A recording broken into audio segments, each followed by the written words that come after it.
the 10 biggest hits of the week. Only here on Metro's number 1 90.7 Love Radio.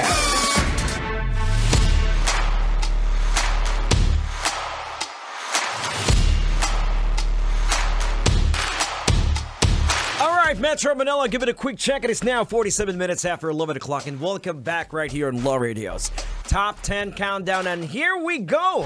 Ito na pinakahihintay ng lahat, yung mga nag-aabang kanina. This is Love Radio presents the Mano a Mano interview, up close and personal. At syempre, ang makakasama po natin ngayon, pakapoging mga bata! Ladies and gentlemen, let's all welcome Chris, Hit, and Play. Welcome to Love Radio. Magandang umaga po sa inyo. Alright, so unang-una sa lahat, please introduce yourself. Let's go. Hi, we are Press It Play. Hey guys, I'm Yugi. Kumusta everyone? My name is Seb. Mabuhay, I'm JP. And it's Charles right here. Alright, so unang-unang tanong ko, Press, Hit, Play. Bakit? Why that name? What's the story behind that name? Bali yung origin po kasi ng name namin really starts representing the Philippines. So PHP po kasi yung abbreviation po ng name.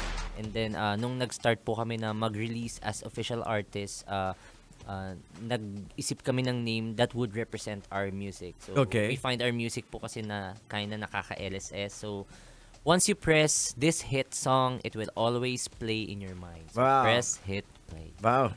Brilliant. Okay, now, ngayon, as a group, paano na buo? Ano yung journey nyo? Pwede nyo bang ipaintindi sa akin personally at sa mga nakikinig sa atin? How you guys started?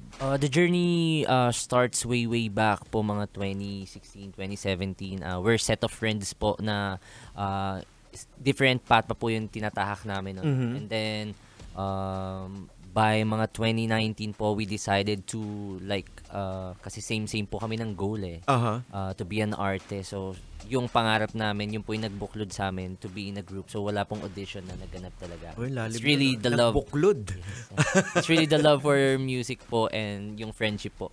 Yung po yung nagdala sa amin. Okay, so magkakaibigan talaga kayo din. Yes po. And competitors din po dati. Okay, and then tara, gawa tayo ng grupo. Usually ganun naman dati. Kahit sa mga OGs pa dati, like for example, sa ibang mga banda or ano na, tara, gawa tayo. So, very certain kayo talaga na you will hit this yung big playground kasi alam naman natin na hindi ganun kadali pumasok sa industriya. Makapasok ka sa mainstream, napakahirap. So, sa inyo guys, during that time talagang, do you believe na kayang-kaya nyo to? Yung goal po kasi namin is makapag-contribute po to elevate the OPM music scene. Way back po kasi we are really inspired by yung mga music po na nagagawa po ng ibang countries. Okay. So yung vision po nung way back mga 2016, 2017, naiisip na po namin yun. And, luckily, nabigyan po tayo ng opportunity na makapag-ambag po sa OPM music, di ba? So, yun po talaga yung gusto namin. And now speaking of music, sino, gusto kong tanungin isa-isa sa inyo kasi yung mga influence nyo pagdating sa music, sa OPM. Let's start with you. Ako po, big fan po talaga ako. Bata pa lang ako si Sir Gary V. Gary V, okay. And mga OPM bands din po. Mga 2000, 2010s bands. Alright. And about you guys? Sa akin po, sila Parokya ni Edgar. Sila Silent Sanctuary. Okay. Si Lily, yung mga ganun po. Sa akin naman po, I grew up listening kay Miss Regine, kay Sarah G. Kasi si Papa, big fan siya ng mga artist na kasabayan din nila. Kaya sila yung kinamulatan ko na artist. So more on pop sa'yo. Yeah. Sa inyo is more on alternative, rock alternative. What about you, bro? Ako naman po pop, pero lately kasi parang na-realize ko na hili ko talaga yung mga classic. So, hindi po halata sa looks. Hindi Yan po. Mga ano yung hotdog, mga ganun. Ayan, okay.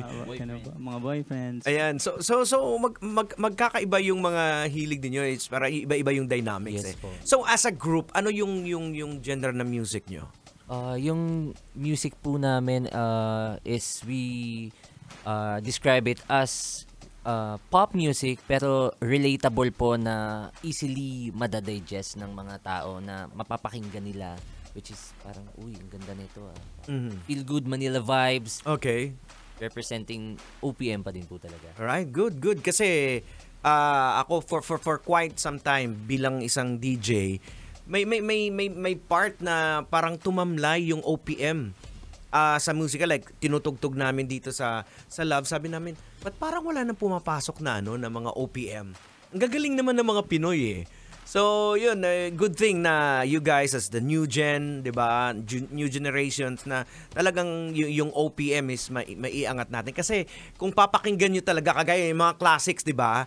Ang susolid ng mga talaga yung pinag-isipan yung mga lyrics, malalim talaga, isin talagang kumbaga patok sa masan din yung may lalim, may puso eh. Now I want to know about the songs that you guys sino yung nagsusulat? Kayo ba nagsusulat? Yes po, bali written and composed by members of the group po. Okay. Yung mga songs namin. Our producer po, JP, siya po yung responsible on creating almost all of our music. Okay. So you guys make your own music. Yes po. Wow, galing naman. So eto, curious lang ako palagi sa paggrupo kasi paggrupo, 'di ba, iba-iba naman kayo individual, may mga sumpungin or ano. So as a group kasi along the way hindi maiiwasan 'yan kasi actually that will make you stronger eh. Is there any instance na halimbawa nagkagalit? Anong usually na hindi pagkakaunawaan? More on sa sa decision making. Yeah, decision making, yung ano pa ba? More on decision making po. Yes po. More on yung iba kasi tampuhan ng magkakaibigan na lang yung minsan after nun okay na. Ayan. More on ang important po is always the decision making. Kailangan po i-consider each and everyone's opinion. Wag pong magja-jump agad sa isang decision kasi respect. Ayan na ipipilit halimbawa, ito trip ko, ito na. So, you guys talk each other. Actually, kung sa bagay, kahit sa buhay mag-asawa, kung may kinakailangang pag-awayan nyo eh.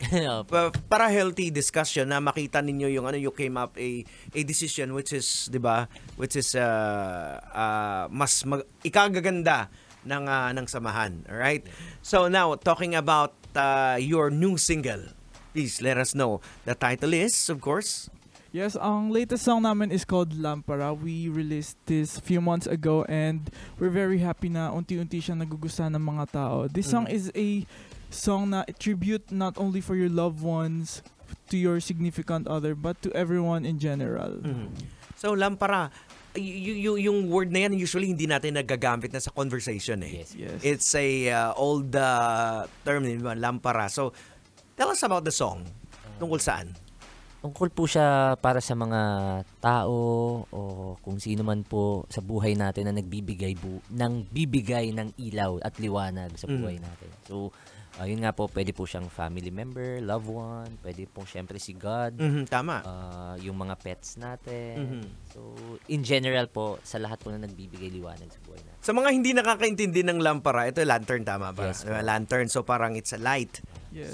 So yung kanta is umiikot about doon sa nagbibigay ng light sa iba-iba buhay natin, di ba?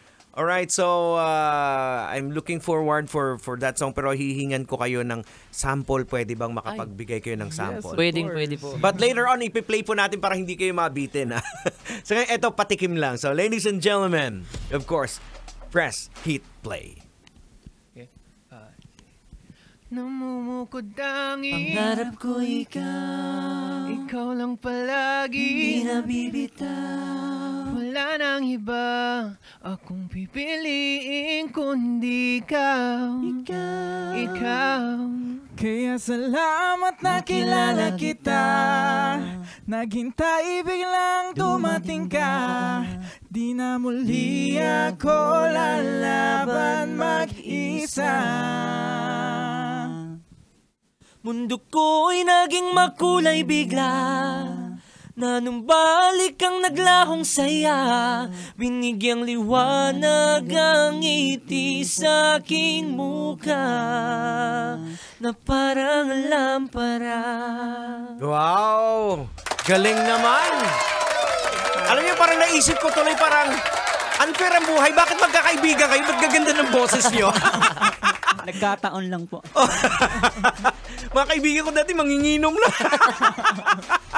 Well, ganun naman talaga si Lord ko minsan may ginagawa na you are destined talaga to carry on the music and to influence others in a positive way. Diba? So now, of course, sa mga gustong malaman kung saan kayo or do you have any upcoming events, so I'll give you the opportunity to invite yung mga tagapakinig natin. Yes, we're inviting everyone this October 24, 2024 sa PIMS 2024 nagaganapin sa World Trade Center. See you guys there, and also para updated kayo sa mga upcoming events namin and ganaps, please follow us sa mga social media accounts namin everywhere. Just search Press Hit Play. Alright, so anything else? Maraming salamat po, Love Radio 90.7 for having us.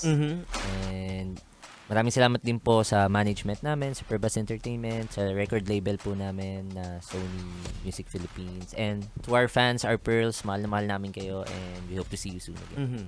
What about you guys? Mga personally na gusto niyong pasalamatan, baka may magtampo.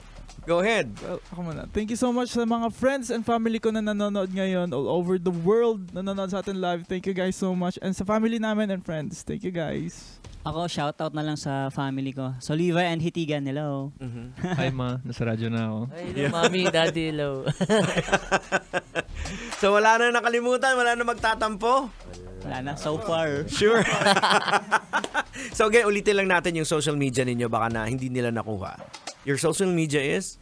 Again, guys, you can follow us on all our social media accounts by simply searching Press Hit Play. Ayan. So, doon na lang kayo kukontakin. Yes po. Napaka-importante kasi ngayon i-promote. Kaya pinaulit ko sa inyo kasi mag-i-eleksyon na. Yeah. Alam nyo na yung mga racket-racket. Racket. Kinakailangan yun sa mga politicians yan. Okay, alam na.